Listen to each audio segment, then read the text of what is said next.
Welcome back to New World Next Week. I'm James Corbett of CorbettReport.com.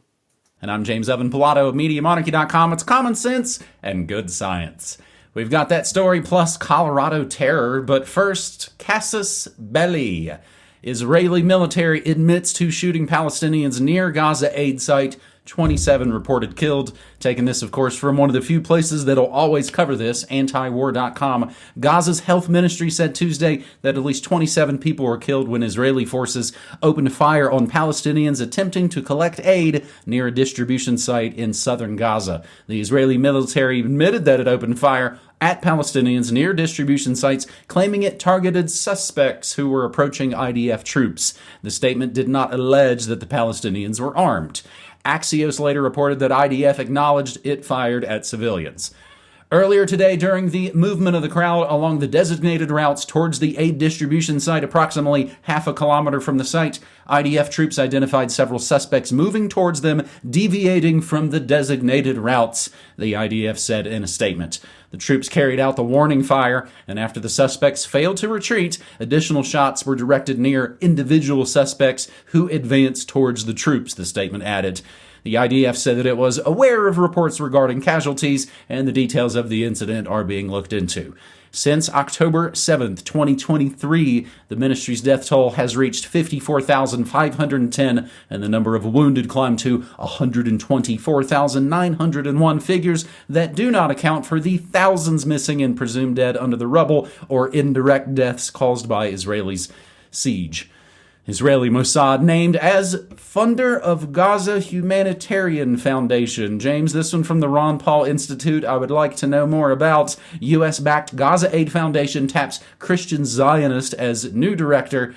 And then, of course, the other giant World War III story going on. Ukrainians smuggle drones hidden inside cabins on trucks to strike decisive blow on Russian airfields. Ukrainian drone swarm attack marks grim inflection point in the history of warfare. And James, here we are yet again charting the future history of warfare. Yay, what a fun time to be alive. Well, what an interesting time anyway, isn't it? And on the Israeli-Gaza story, I think that this is obvious echo of the story that we covered here over a year ago now on New World Next Week, number 547, on the Flower Massacre and the Gaza Holocaust, where we talked about the previous time, or one of the previous times, where there was the massive humanitarian massacre going on, luring in sick and starving people with promises of food and then mowing them down in wanton slaughter. We covered that, a year ago. Well, here we are in a similar situation, but in a way this is even worse, because I think what it shows is, as that Ron Paul Institute article points to, not only, of course, that, spoiler alert for anyone who didn't know, the money for this Gaza Humanitarian Fund is coming from, drumroll please, the Mossad and the Israeli Ministry of Defense. Wow, big surprise. And yes, of course, they've just appointed their Christian Zionist leader of this U.S.-backed group. So wonderful. So it kind of makes you wonder, why? Why is this Gaza Humanitarian Fund operating there? What are they doing? Oh, because they care so much about the Palestinians. Oh, maybe not. And the real, I think, meat and potatoes of this is down further in that article that's being posted up on the Ron Paul Institute. The GHF, Gaza Humanitarian Fund model, appears integral to Israel's stated plan to occupy 75% of the Gaza Strip, forcing starving and homeless Palestinians into what its military has branded as humanitarian islands, designed to divide and rule the decimated enclave. And they have a little post up, a little picture of this humanitarian island concept with, of course, Gaza being carved up into strips that will then be served at different, humanitarian aid points. See, they're giving all this aid, mowing people down as appropriate, herding them into cattle pens, essentially, so that they can be ethnically cleansed and removed from their land. Cool. So that's still all going on. And, of course, under the guise of aid, because when has humanitarian aid ever been used for nefarious purposes? Well, here's an example. On the Ukrainian story, it is a wild story when you look into it, the way that these drones were smuggled into Russia on tankers and trucks and things in ways that are exactly what people have been warning about for a long time. But this is the kind of horrifying proof of concept implementation of that unfortunately for all of us, for all of humanity, shows how just how deadly effective the swarm bot murder bots of the future are going to be. As that Zero Hedge article states, greater than $1 billion in damage caused by less than $1 million of drones, i.e. critical infrastructure is no longer safe. Yep, this is the model. Obviously, this is the model of warfare going forward. Kind of exactly as I was talking about back last year in the drone wars. You are not prepared. Where I was talking about, I don't think people understand just how incredibly different warfare of the future is going to look. Well, this is a good glimpse into that, and I use the word good, ironically, I suppose there. But yep, here we are documenting the future of warfare, and it's unfortunately becoming our present, isn't it? I was listening to the latest live broadcast from our buddy Clyde Lewis, Ground Zero with Clyde Lewis the other night, talking about the situation in Ukraine and Russia. Pretty massive events going on there. And James, for the second week in a row, I feel like I have to make the reference. In The Running Man, they fake the footage of him firing on civilians to make him guilty so that they can shove him on the Running Man show. It's the whole setup. He's not really supposed to be there. And isn't it interesting how many homemade guns or slaughter bots or makeshift flamethrowers are now being used to carry out what is essentially probably domestic terror from Japan to up the road in Colorado? White House says wife, 5 children of Boulder, Colorado attack suspect are in ICE custody. This from NBC News. And again, everything we talk about are always linked up down in the show notes. Family of a man accused of launching an anti-Semitic attack that injured 12 people in Boulder, Colorado on Sunday are in Immigration and Customs Enforcement custody. The White House probably breathlessly, excitedly announced on Tuesday with, of course, the Homeland Security Barbie, Kristi Noem. The wife and 5 children of illegal alien Mohammed Soliman, the suspect in the anti-Semitic, which is not capitalized, firebombing of Jewish Americans, has been captured and are now in ICE custody for expedited removal, the White House said on its official X account. Oh, but they're fighting with Elon now. They could be deported as early as tonight. All caps, the Post concluded. The Department of Homeland... We've reached the point where finally our government speaks in internet. LOL. All caps. The Department of Homeland Security is investigating to what extent the family of Mohammed Sabri Soliman, 45, knew about this heinous attack, if they had knowledge of it, or if they provided support to it. Homeland Security Secretary Kristi Noem wrote separately on X. What if the family is a bunch of little kids, though? She described Soliman as a terrorist and illegal alien who will be prosecuted to the fullest extent of the law. I am continuing to pray for the victims of this attack and their families. Justice will be served. Hey, it could be worse. At least they're not in Israel. No one died in this attack. Soliman is accused of using a makeshift flamethrower, which all the news has pretty much put in quotes, and of course, classic Russian Molotov cocktails on a group of people peacefully calling for the release of Israeli hostages in Gaza in Boulder, Colorado. Man, they had almost freed the hostages, but this totally ruined it, and now the hostages won't be set free. At least 12 people were injured and 8 ranging in age from 52 to 82 were admitted to the hospital with burns. Soliman is an Egyptian national. The Department of Homeland Security said Monday that he entered the country legally on a B-2 visa normally issued to tourists in August 2022 and filed for asylum in September 2022. His visa expired February 23, and he had not yet exhausted all his legal Running Man options to stay in the U.S. He was charged in Colorado with attempted first-degree murder after deliberation, attempted first-degree murder with extreme indifference, first-degree assault, including attack against an at-risk victim older than 70. So that's a new crime, too, now. I was an old person. You're the worst. You are the worst, but not for that reason. And possession of an incendiary device. Again, pretty sure murdering people's already kind of a big crime. It doesn't have to be some extra hate crime thing on top of it. He remains in custody on $10 million bond. He was also charged with a federal hate crime on Monday. Prosecutors said Soliman told authorities he had been planning the attack for a year and he hated what he called the Zionist group.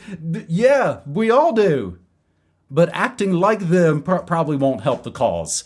As Laura Loomer reports, Mohammed Soliman, the Muslim man who carried out the Islamic terrorist attack in Colorado today, appears to be an immigrant from Kuwait who arrived in the U.S. under Joe Biden's open border policies 2 years ago. And James, as I joked, haha, on my morning show, maybe he used that Biden app. Well, James, I think we have two possibilities here. One is that this Mohammed Soliman character is exactly as presented and did things for exactly the reasons that we're being told, in which case he is a blithering idiot with single-digit IQ who, for whatever, reason, came up with the exact plan and the exact strategy that would backfire against his supposed views in the most incredible way possible. In the midst of an administration that is looking, thirsting, hungering for anything to show foreigner bad, not only in that context, but also in the context of Rubio's State Department making anti-Semitism illegal, essentially, or anything that they call anti-Semitism, to do a spectacular anti-Semitic attack by an illegal immigrant. Boy, that hits every button. It's almost as if Mohammed Soliman is such a perfect character for the stage play that they're putting on right now that if he didn't exist, they would have had to invent him. And so I guess that's the second option. Maybe there is more to this story. And for an example of how that could work, I will invite people to look at my The Secret History of Al-Qaeda documentary, in which I talk, for example, about the blind sheikh. Remember Omar Abdel Rahman, who was brought into the U.S. despite being on a State Department terror watch list by the CIA. CIA agent, as was later admitted, reported in the New York Times and everything, the CIA rubber-stamped his entry into the U.S. as, quote, a reward for his services to the CIA in Afghanistan. Remember back when Osama bin Laden was the CIA's golden boy in Afghanistan and these terrorists were wonderful freedom-fighting liberators of Afghanistan? Remember that? Yeah, during that time. So anyway, there is precedent. Let's just say the CIA has form for using some of these people. How did this illegal immigrant get into the United States? How did he stay here all this time? Maybe some people are allowed or even rubber stamped by intelligence agencies, etc. I don't know that that's the case in this. I guess we'll have to wait and see that, as with every other spectacular terror event of the past couple of decades, he was on a watch list. He was known to the FBI, whatever. We'll see what reporting eventuates out of this. Just color me skeptical on this whole narrative. Or Israel put him up to it. James, as we know, DC loves to hire Hollywood producers and consultants. They work together. Back in the Obama years, we had John Kerry going to Hollywood producers going, we need to really work on this ISIS propaganda. And indeed, they did successfully work on Hollywood propaganda for ISIS.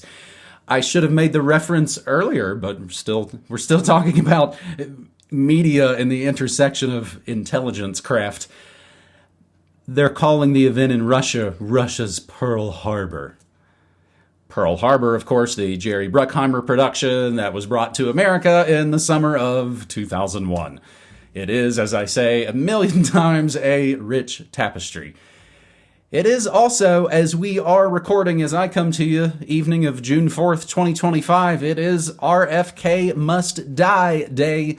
And so we will end with the sun, trying to carry on the legacy. Again, anybody's watching this know that James and I aren't completely in the tank for any of these guys, but are happy about the positivity that can come from the energy behind Maha and Thomas Massey and RFKJ. I'll get, I don't like monarchy. You totally fell for Trump and change too. You missed it. RFK Jr. ends COVID-19 vaccination recommendation for healthy children and pregnant women. The Center for Disease Control and Prevention, Center for Disease Creation, will no longer recommend routine COVID-19 shots for healthy children and pregnant women, Health and Human Services Secretary Robert F. Kennedy Jr. announced in a Tuesday morning post. That's right, on the only social media platform that actually matters. As far as the newscape in the world goes, last year, the Biden administration urged healthy children to get yet another COVID shot, despite the lack of any clinical data to support repeat booster strategy in children, Kennedy says in a video, flanked by FDA Commissioner Marty Makary and National Institutes of Health Director Jay Bhattacharya. It's common sense and it's good science, Bhattacharya said. The NIH typically is not involved in vaccine regulation. They want you to think that now the NIH is sketchy and weird, that Fauci and his wife in the ethics department aren't running it anymore, I guess. The FDA decides whether to approve a vaccine, and the CDC decides who should receive it. The FDA, of course, also does the recalls later when they're found to give everybody heart attacks. The CDC is currently without an acting director, and it appears Kennedy has made the decision unilaterally. The coronavirus has killed more than 1 million people in the past 5 years, citation needed, and annual shots have served as a dose of protection. Lots of citations needed. Yet fewer and fewer people have been getting them, and top administration officials argue there's no benefit and even potential harm to individuals. During his confirmation hearings, Kennedy assured lawmakers he would not take away anyone's vaccines, but removing the vaccine from the CDC's recommendation list will have a similar impact. The small children that need to read graphic homosexual pornography, if they don't get it served to them at school as little kids, it's going to be harder to get. The current recommendation from the CDC is everyone for at least 6 months old, including pregnant women, who assuming are older than that, to get COVID vaccines annually. Cutting the shot from the CDC's list of routine vaccines will make it much more difficult for people who want to get the shot again. I think they build in this scarcity thing. Oh gosh, I got to get it. They have plenty for you at Walgreens, don't worry. Cutting the shot from the CDC's list of routine vaccines, they claim, will make it much more difficult for people who want to get the shot to get it. Insurance companies will no longer have to cover it, and government programs such as Medicare won't either. Those same insurance companies have also noted a drastic increase in claims these last 5 years. The change in CDC recommendation comes a week after Monarchy and the agency's top vaccine regulator announced a plan to limit the approval of new COVID-19 vaccines to adults over 65, as well as people who are at high risk. New COVID-19 vaccines intended for healthy children and adults will need to go through lengthy placebo-controlled trials and approval. Yeah, what a pain in the butt that all that testing is. But it was not immediately clear what the recommendation against healthy pregnant women receiving the shot will mean, and Monarchy and HHS last week listed pregnancy as a risk factor for having complications from COVID-19. Infectious disease experts have said they've worried this move is part of a larger trend of the HHS pulling back from promoting and approving new vaccines, which again, during the Obama years, the call was put forward. We need more vaccines. Our pharmaceutical agencies and corporations are all languishing. I remember reporting on that many moons ago in the media monarchy kingdom. Kennedy, of course, has a long history of opposition to a variety of vaccines and petitioned the FDA in 2021 to revoke the emergency use authorizations for the God-given COVID shots. Monarchy and Bhattacharya, also prominent skeptics of the COVID-19 shot and vaccine mandates. Jerome Adams, meanwhile, a public health expert and former Surgeon General from the first Trump administration, said the announcement was concerning and effectively a mandate against the vaccines for certain groups. They got to bring out the few people they can find that don't like the Trump when he worked with him. Shifting from vaccine mandates to outright prohibitions does not reflect medical freedom. It represents a different form of government intervention, one that restricts individual choice and access to evidence-based care. Why not both? Landmark Mossad report allegedly cited studies that don't exist. Update, they removed all those studies that don't exist. James? Good grief. All right, James. Well, on that latter part of the story, that's a crazy thing, because I certainly saw when this Landmark Mossad report was released, and there was a lot of excitement about it. And then it turns out, a couple days later, hey, we actually checked some of the citations in here, and we talked to the authors of these supposed studies, and they said, I never wrote a study about that. So they just, how on earth did studies that literally never existed suddenly appear as citations in this Landmark report? Could it have something to do with some intern using an AI LLM?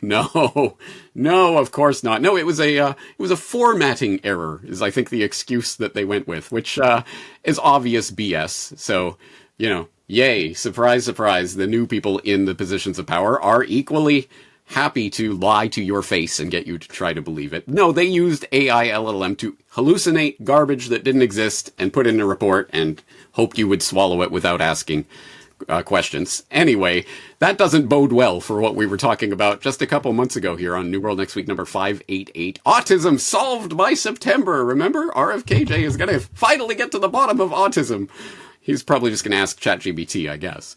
But you raise a number of good points about the main story. First of all, of course, for people who have been switched on to reality, what the CDC is now announcing is not enough. They should be putting a halt to all recommendations for all of these vaccines, of course. But hey, it's a step in the right direction, right? And we're heading in that direction, which is a gooder thing than it could have been, I suppose, to butcher the language. But I think there's a couple of underlying points that actually, regardless of what you think about any of these political puppets and the misrulers and people in positions of so-called political authority, whatever, the real thing, that none of that matters, none of it ever has, because as I always point out, the thing that actually matters is the court of public opinion. The most valuable real estate is the space between your ears. What you think, what you believe is incredibly important. And at the very least, as you say, at least Maha and the idea that it represents, not the particular people that are implementing it in a particular political way. No, the idea of Maha, and that people are at least thinking about and activated and interested in and encouraged by the idea of becoming healthy again. At the very least, that's something to strive towards, is it not? But also, I like how this utterly exposes the total hypocrisy of the people who for years were saying, trust the science. The science says you must listen to whatever the health authorities tell you, because there's no way that scientists can ever be political. And now those exact same people, they politicize the science. You can't listen to the health authorities, which is presumably exactly why certain people are now being allowed back on controlled censorship platforms, because now you can say the things that you couldn't have said a few years ago, because now it's good to question health authorities, right?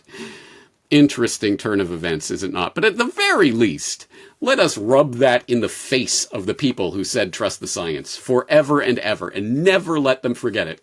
No, you've got to trust the science. The new head of the HHS and CDC, they're telling you that these vaccines need double-blind, placebo-controlled gold standard studies before we can accept them, right? No, we don't want to do that. It's the hypocrisy exposure is hilarious. I will take some schadenfreude from that. But on the bigger note, as I say, the thing that matters is what people are directing themselves towards, and to the extent that people are thinking about, motivated to, and excited about the idea of becoming healthy, and thinking about what they're putting into their bodies and how they're treating themselves, that is to the good, and that is a win in the court of public opinion. So let's take the wins where they come, and whatever, the politics, schmolitics, that'll sort itself out.